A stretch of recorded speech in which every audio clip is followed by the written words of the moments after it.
किसकी जीत किसकी हार, अब की बार किसकी सरकार। 10 मार्च सुबह से लगातार पल पल का अपडेट दिन भर सिर्फ यूपी तक पर। शेयर बाजार में पिछले कुछ हफ्तों से कमजोरी का माहौल है। बाजार ऊपरी स्तरों पर टिक नहीं पा रहा है। कई ऐसे फैक्टर्स हैं जो इस वक्त बाजार पर दबाव बनाए हुए हैं। हालांकि आज फिर भी बाजार में खरीदारी का माहौल देखा गया। सेंसेक्स और निफ्टी भी काफी दिनों बाद 2% से ज्यादा की बढ़त एक दिन में देखी गई है। ऐसे में उम्मीद बंधी है आगे आने वाले दिनों में सब कुछ ठीक हो जाएगा। ऊपरी स्तरों से बाजार में काफी गिरावट देखी गई है। निफ्टी अपनी हाई से 12.14%, सेंसेक्स 12.21% और बैंक निफ्टी 19.6% टूट चुका है। मंदी के इस माहौल में बाजार में नई एंट्री लेने का ये एक अच्छा मौका हो सकता है। इस गिरावट का फायदा उठाने के लिए निवेशकों को धीरे धीरे बाजार में निवेश करना चाहिए। गिरावट के दौर में हमेशा अच्छी और मजबूत कंपनियों पर दांव खेलने की सलाह दी जाती है। आज हम आपको ऐसी ही एक कंपनी के बारे में बताएंगे जिसने निवेशकों को लंबी अवधि में अच्छी कमाई कराई है। हालांकि पिछले एक साल में इस स्टॉक ने निवेशकों को निराश किया है। हम बात कर रहे हैं HDFC बैंक की। HDFC बैंक में मोतीलाल ओसवाल ने 2000 रुपए के लक्ष्य के लिए खरीदारी की सलाह दी है। मोतीलाल ओसवाल को लगता है कि HDFC बैंक के रिटेल लोन सेगमेंट में अच्छी ग्रोथ देखी गई है।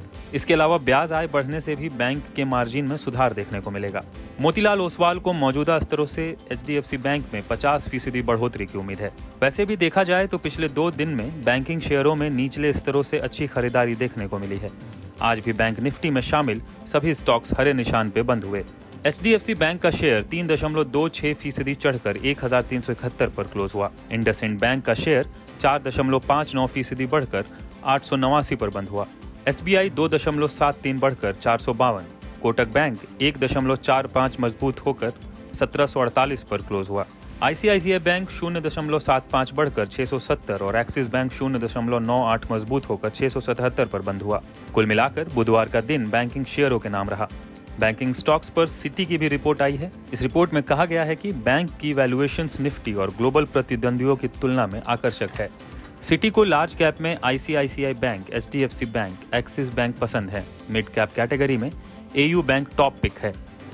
बैंकों के लिए भी रिस्क है, जैसे टेक्नोलॉजी पर खर्च, नए ग्राहक जोड़ना और अर्थव्यवस्था में धीमापन।